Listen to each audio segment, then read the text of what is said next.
क'क्राझाराव जिल्ला बिजेपि मावखुलि लुफुंथायनि अन्थाइ खाम्फा गायसनदों।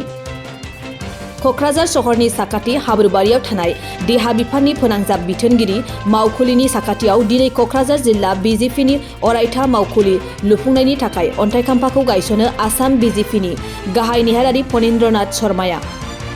क'क्राझार जिल्ला बिजेपिनि आफादगिरि राजकुमार ब्रह्मआ फोरमायनाय बादिब्ला गोदानै लुफुंनो लानाय बे मावखुलिया G+3 बिल्डिं जागोन आरो जिल्लानि सिङाव थानाय गासै मोन 8 मर्साफोरनि थाखाय आलादायै मावखुलि खथा थागोन।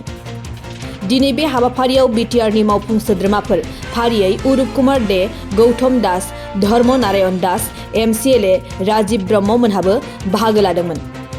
অসমৰ সংগঠনৰ 39খন জিলাৰ আজি 15খনকৈ জিলাত আমাৰ প্ৰায় কাৰ্যালয়ৰ নিৰ্মাণাধীন অৱস্থাত আছে আৰু বাকী ঠাইতো আমি ভূমি পূজন আদি হৈ গৈছে। তাৰে ভিতৰত আজি যেনিবা এই কোকৰাঝাৰ জিলাৰ কাৰ্যালয়ৰ কাৰণে ইয়াত ভূমি পূজনৰ ব্যৱস্থা আছিল।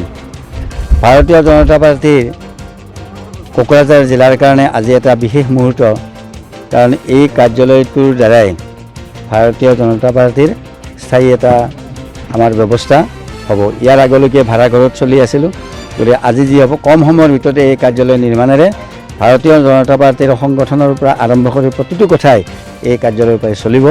আৰু মই ভাবোঁ অসমৰ 40খন জিলাৰ ভিতৰত এই জিলাত যি ধৰণৰ ভূমি ইয়াত ক্ৰয় কৰিছে, ভূমি লৈছে আৰু বেদমন্ত ধ্বনিৰে উচ্চাৰিতভাৱে আজি যি ধৰণে ইয়াৰ কাৰ্যালয়ৰ আমি ভূমি পূজন কৰি ঘৰ নিৰ্মাণৰ কাৰণে আগবাঢ়িছোঁ, মই ভাবোঁ অসমৰ 40খন জিলাৰ ভিতৰত এইটো এটা আটকধুনীয়া সুন্দৰ কাৰ্যালয় হিচাপে নিৰ্মাণ কৰিব, এইটোত মোৰ বিশ্বাস আছে। আৰু আপোনালোকৰো সময়ে সময়ে আপোনালোক লগ পাম, আপোনালোকে দেখিয়ে থাকিব ইয়াৰ প্ৰগতি কি ধৰণে হৈ গৈ আছে। কম সময়ৰ ভিতৰত এটা পূৰ্ণাংগ কাৰ্যালয় আমি জিলা কাৰ্যালয় ইয়াত হ'ব। ইয়াৰ পিছত আমি পৰ্যায়ক্ৰমে মণ্ডল অফিচবিলাক নিৰ্মাণৰ কথাও চলিব। আগে জিলা কাৰ্যালয়ৰ কাৰণে ব্যৱস্থা চলি আছে।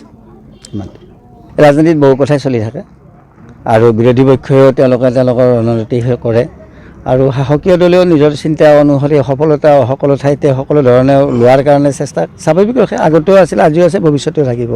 গতিকে সময়ত সকলো কথা ঠিক হ'ব, লগত তেতিয়া আপোনালোকে সম্পূৰ্ণ কথা গম পাব। সঁচা আৰু মিছা দুয়োটাই আপোনালোকৰ মাধ্যমতে চলি আছে অসমৰ জনসাধাৰণৰ সন্মুখত। এতিয়া কোনটো সঁচা কোনটো মিছা যেতিয়া সময় আহিব তেতিয়া দেখিব। যিকোনো বড় প্ৰতিনিধিয়ে পঠিয়াব আপোনালোকে? মুঠতে সময় এতিয়া আহি পৰা নাই এইবিলাক কথা কোৱা আৰু চিন্তাৰ বহুত বেছি। গতিকে যেতিয়া সময় আহিব তেতিয়াই সকলো কথা ওলাই পৰিব। আপোনালোকক ধন্যবাদ থাকিল। আৰু মই বিচাৰিছোঁ মোৰ জুনিয়ৰৰ দিনতে যাতে আমি ঘৰটো কমপ্লিট কৰিব পাৰোঁ। আজি কোকৰাঝাৰ জিলা বিজেপিৰ কাৰণে খুব আনন্দিত খবৰ। এইখিনি মই দিব বিচাৰোঁ। ইয়াৰ আমাৰ G+3 বিল্ডিং হ'ব। ওপৰত আমাৰ এটা কমিউনিটি হল টাইপৰ অফিচৰ প্ৰত্যেকটা আমাৰ মৰ্চাৰ এটা নিজা ৰুম থাকিব। 8টা মৰ্চাৰ কাৰণে আৰু পেৰেণ্ট বডিৰ কাৰণে থাকিব। মহিলা মৰ্চাৰ কাৰণে আমাৰ পৃথক ৰুমবিলাক ব্যৱস্থা কৰা হ'ব। আমি এতিয়ালৈকে চিন্তা কৰা নাই, বনাওঁতে আমাৰ 1 বছৰ বৰ্তমান লাগিব পাৰে। নাম আমি চিন্তা কৰা নাই। প্ৰথমে আমি কোকৰাঝাৰ জিলা কাৰ্যালয় বুলি আমি বিজেপি কাৰ্যালয় বুলি নামকৰণ কৰিম আৰু উদ্ঘাটন যোনে কৰিব পিতা কাটিব তাৰ নামত হয়তো হ'ব পাৰে আৰু পিছত।